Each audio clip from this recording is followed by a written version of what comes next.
Sejarah Indonesia seringkali diceritakan dari sudut pandang mayoritas, hingga peran kelompok minoritas nyaris tak terdengar.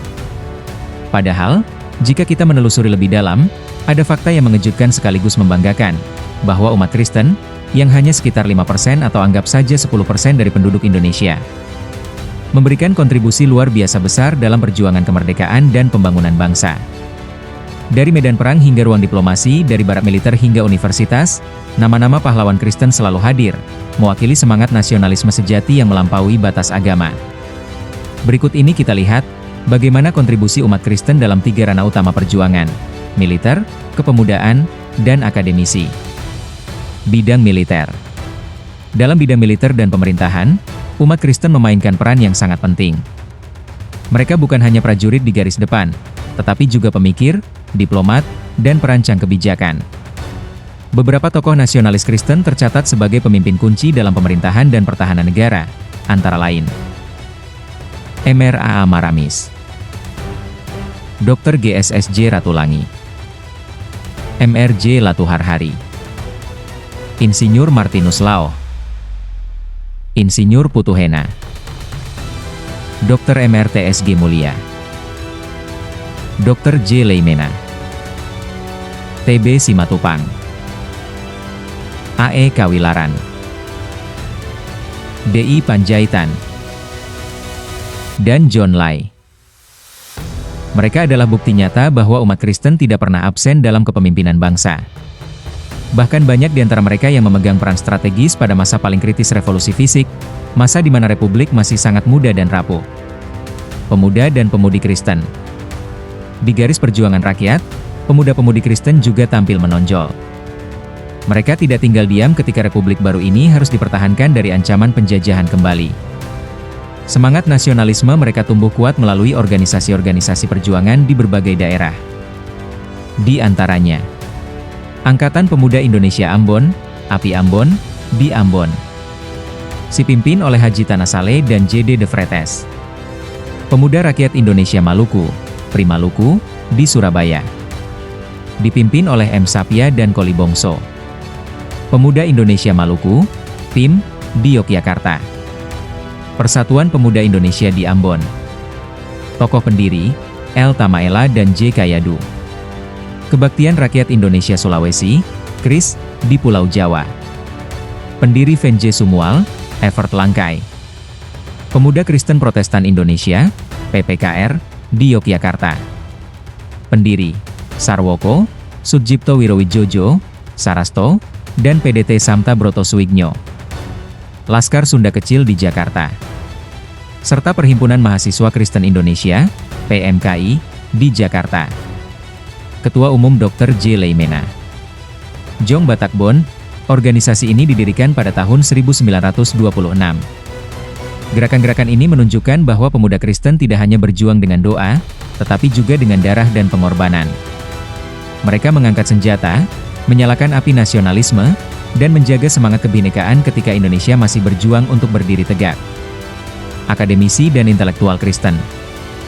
Dari sisi akademis, kontribusi umat Kristen juga luar biasa.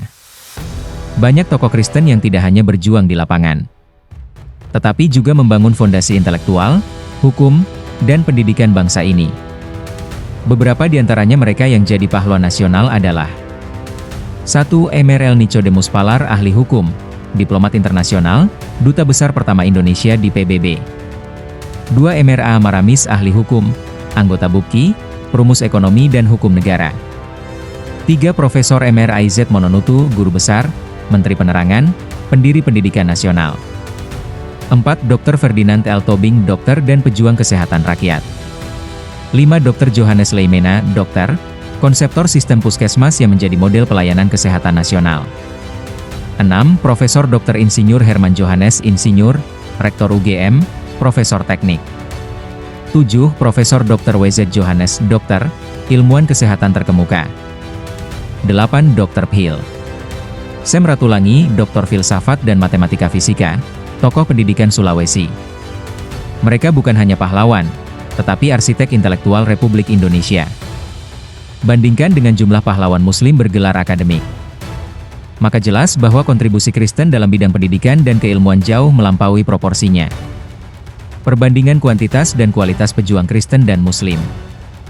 Jika kita membandingkan jumlah pejuang Islam dan Kristen di medan perjuangan kemerdekaan, terlihat sebuah fakta yang jarang disadari. Bayangkan, ada 10 pejuang Islam yang maju ke medan perang, dan hanya 3 pejuang Kristen yang ikut bertempur. Secara kuantitas, Islam memang lebih banyak. Tapi secara kualitas, jumlah itu tidak sebanding dengan komposisi penduduk pada masa itu.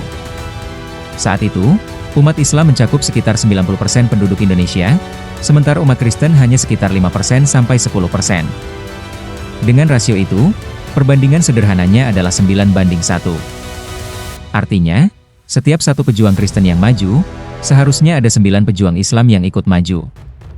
Maka jika ada 3 pejuang Kristen gugur, idealnya ada 27 pejuang Islam yang ikut gugur. Namun dalam kenyataan, jika hanya tercatat 10 pejuang Islam gugur, jelas kontribusi mereka secara kualitas lebih kecil dibanding peran umat Kristen yang jumlahnya minoritas. Sekarang mari kita lihat fakta di lapangan. Jumlah pahlawan revolusi Indonesia ada 10 orang. Dari jumlah itu, 7 beragama Islam dan 3 beragama Kristen. Pahlawan revolusi Islam: Ahmad Yani, R. Suprapto, S. Parman, M.T. Haryono, Sutoyo Siswomiharjo, Katamso Darmokusumo, Sugiono Mangunwiyoto. Pahlawan revolusi Kristen: D.I. Panjaitan, Pierre Tendean, Karel Satsuwitubun. Secara proporsional, jika ada 3 dari Kristen, maka seharusnya ada 27 dari Islam. Namun faktanya hanya ada 7. Artinya, kontribusi Kristen jauh lebih unggul secara kualitas. Hingga akhir 2023, Indonesia memiliki 206 pahlawan nasional. Dari jumlah itu, 34 orang beragama Kristen. Dengan perhitungan proporsional, seharusnya jumlah pahlawan nasional dari Islam mencapai sekitar 306 orang, 34 kali 9. Namun faktanya, jumlahnya tidak sampai 168, bahkan setelah dikurangi penganut Hindu, Buddha, dan penghayat kepercayaan. Dalam kategori pahlawan perempuan, dari 16 tokoh nasional perempuan, 4 diantaranya Kristen, yaitu Martha Christina Tiahahu, Maria Walanda Maramis, Desinio, dan Johanna Tumbuhan Masdani.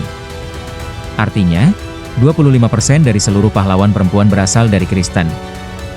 Jika Islam ingin sebanding secara proporsional, seharusnya ada 36 pahlawan perempuan Muslim.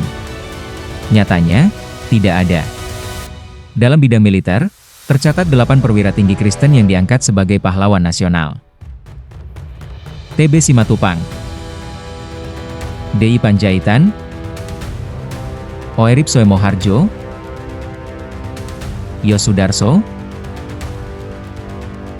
John Lai, Ignatius Slamet Rijadi, Agustinus Adiso Adjipto, dan anak letus cilik Riwut.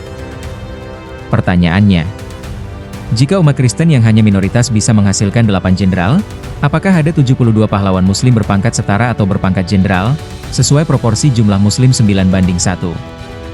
Jawabannya jelas, tidak ada.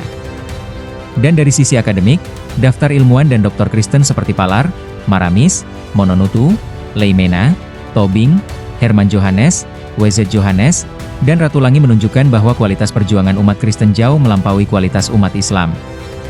Kesimpulan tentang peran umat Kristen Indonesia.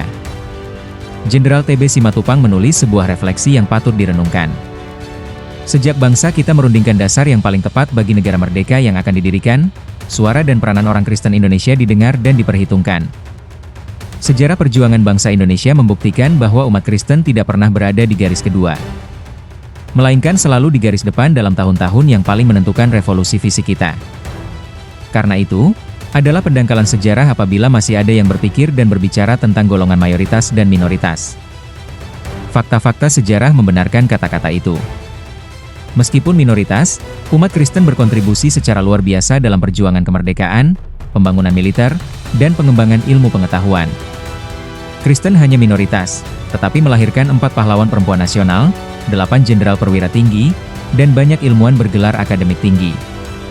Sementara kelompok mayoritas, meski jumlahnya jauh lebih besar, tidak mampu menandingi secara proporsional. Sejarah pun mencatat dengan jujur. Bukan jumlah yang menentukan nilai perjuangan, tetapi ketulusan dan kualitas pengorbanan. Dan dalam hal ini, umat Kristen telah menulis salah satu bab paling terang dalam perjalanan Republik Indonesia. Refleksi untuk saudara Muslim. Satu hal yang perlu direnungkan oleh saudara-saudara Muslim di tanah air. Jangan tergesa-gesa mengklaim bahwa Islam paling berjasa dalam perjuangan Indonesia. Sejarah tidak bisa dibaca dengan lensa mayoritas. Karena perjuangan bukan soal siapa yang lebih banyak, tetapi siapa yang berjuang dengan tulus, berkorban tanpa pamrih, dan berpikir jauh ke depan. Umat Kristen pribumi tidak pernah menjajah, tidak pernah melakukan kekerasan atas nama agama. Tidak pernah memerangi sesama rakyat Nusantara hanya karena keyakinan berbeda. Sebaliknya, catatan sejarah menunjukkan kerajaan-kerajaan Islam seperti Demak, Aceh, atau Tuan Kurao di Sumatera pernah memerangi dan menaklukkan kerajaan-kerajaan lokal non-Islam, bahkan sesama kerajaan Islam lainnya. Darah sesama anak bangsa pernah tumpah bukan karena penjajah asing, tetapi karena ambisi ekspansi agama dan kekuasaan. Dan fakta tragis itu berulang bahkan setelah Indonesia merdeka. Pemberontakan di TII dan gerakan khilafah modern adalah bukti nyata bahwa sebagian kelompok Islam masih berusaha memecah bangsa ini dengan membawa nama agama. Penutup, ketika kebenaran tak bisa disembunyikan. Dengan kata lain, tanpa Belanda, tidak ada kerangka wilayah. Tanpa pendidikan dan administrasi Eropa Kristen, tidak ada sistem hukum. Tanpa semangat nasionalisme yang dipupuk oleh kaum terdidik dari kalangan Kristen, tidak akan ada kesadaran bahwa kita satu bangsa. Sejarah ini bukan untuk menghina siapapun, tetapi untuk mengingatkan bahwa Indonesia lahir bukan karena satu agama, melainkan karena pertemuan antara iman, nalar, dan kemanusiaan. Dan dalam hal itu, umat Kristen telah memberikan sumbangsi paling jujur dan paling berkualitas bagi berdirinya Republik Indonesia. Bukan jumlah yang menentukan nilai perjuangan, tetapi ketulusan dan kualitas pengorbanan. Dan sejarah mencatat, umat Kristen, meski minoritas, menulis bab paling terang dalam perjalanan bangsa ini. Catatan tambahan: penyebaran Kristen di Nusantara damai, tanpa kekerasan, dan tanpa ambisi kekuasaan. Walaupun wilayah-wilayah seperti Tapanuli Utara, Tanah Batak, Minahasa, Manado, Kepulauan Maluku, Irian Jaya, Papua, bahkan sebagian daratan Kalimantan telah menjadi daerah dengan mayoritas penduduk Kristen pada masa menjelang dan sesudah kemerdekaan, penting untuk dipahami bahwa semua itu bukan hasil penaklukan, kekerasan, atau perang penyebaran agama. Proses penyebaran agama Kristen di Nusantara berlangsung melalui pendekatan damai, pendidikan, dan pelayanan kemanusiaan. Para misionaris datang bukan dengan pedang, melainkan dengan buku, sekolah, rumah sakit, dan pelayanan sosial. Mereka memperkenalkan huruf, pendidikan modern, dan pengetahuan umum, hal-hal yang justru menjadi fondasi bagi lahirnya kesadaran nasional Indonesia. Tanah Batak. Di Tanah Batak, misi Kristen dibawa oleh I.L. Nommensen, seorang misionaris dari Jerman yang dikenal dengan julukan Rasul Batak. Ia datang bukan untuk menaklukkan, melainkan untuk mendidik dan membangun masyarakat lokal. Nommensen mengajarkan baca tulis, membuka sekolah, dan memperkenalkan konsep sosial yang egaliter. Semua dilakukan tanpa kekerasan, tanpa peperangan, dan tanpa memaksa siapapun untuk berpindah iman. Hasilnya, masyarakat Batak tumbuh menjadi salah satu komunitas paling terdidik di luar Pulau Jawa, dengan banyak tokoh nasional lahir dari wilayah ini. Minahasa dan Manado. Di wilayah Minahasa dan Manado, kekristenan diperkenalkan oleh Pastor Diego de Magalaes, disusul oleh para misionaris seperti Johann Friedrich Riedel dan Johann Gottlieb Squarz. Ketiganya datang membawa misi pendidikan dan kemanusiaan. Mereka mendirikan sekolah-sekolah rakyat, memperkenalkan sistem tulisan Latin, dan membangun semangat gotong royong dalam masyarakat Minahasa. Tidak ada paksaan, tidak ada perang. Yang mereka bawa adalah pengetahuan, pengharapan, dan semangat kemajuan. Maluku, Ambon.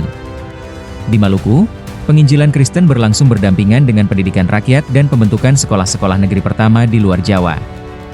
Nama-nama seperti Simon Vas, Franciscus Saverius, dan Joseph Kam, yang dikenal dengan sebutan Rasul Maluku, menjadi simbol penyebaran damai dan pelayanan sosial di kepulauan itu. Mereka mengajar, mengobati, dan mengangkat harkat masyarakat Ambon dan sekitarnya. Kristen tumbuh di Maluku bukan karena kekuasaan, melainkan karena teladan kasih dan dedikasi tanpa pamrih. Irian Jaya, Papua. Di tanah Papua, kekristenan disebarkan oleh Karl Otto dan Johann Gottlob Geisler, dua misionaris asal Belanda yang tiba di Pulau Mansinam pada 5 Februari 1855. Kehadiran mereka menjadi tonggak sejarah penyebaran Injil di Papua. Mereka tidak membawa tentara, melainkan membawa kitab suci, pendidikan, dan pelayanan kesehatan. Otto dan Geisler bekerja di tengah tantangan alam dan budaya, namun diterima oleh penduduk lokal karena ketulusan mereka. Hari kedatangan mereka kini bahkan diperingati sebagai Hari Pekabaran Injil di Tanah Papua. Kalimantan Barat. Di Kalimantan Barat, penyebaran agama Kristen dilakukan dengan penuh kasih oleh Pastor Haji Loymans, Pastor Sanders, dan Pastor Van Grinten. Mereka berkeliling ke pedalaman, melayani masyarakat Dayak tanpa senjata dan tanpa kekuasaan politik.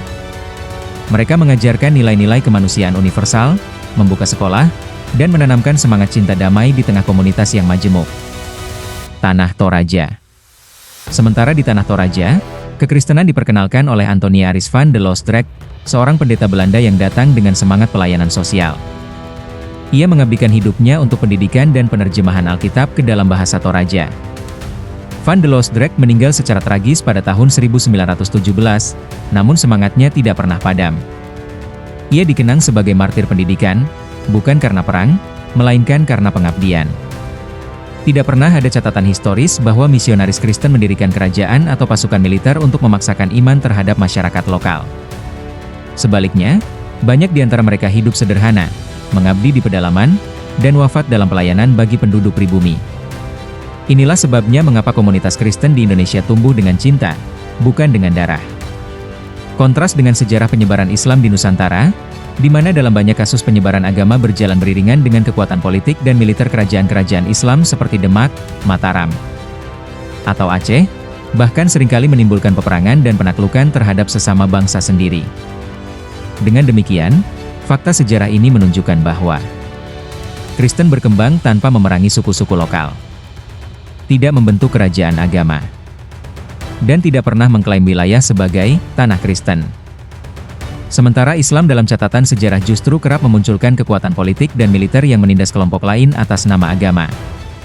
Maka, ketika hari ini kita melihat kawasan mayoritas Kristen seperti Tapanuli, Minahasa, Maluku, Papua, dan sebagian Kalimantan, perlu diingat, itu bukan hasil penaklukan, tetapi hasil ketulusan dan pelayanan. Bukan hasil perang, melainkan buah dari pendidikan, cinta kasih, dan semangat pengabdian.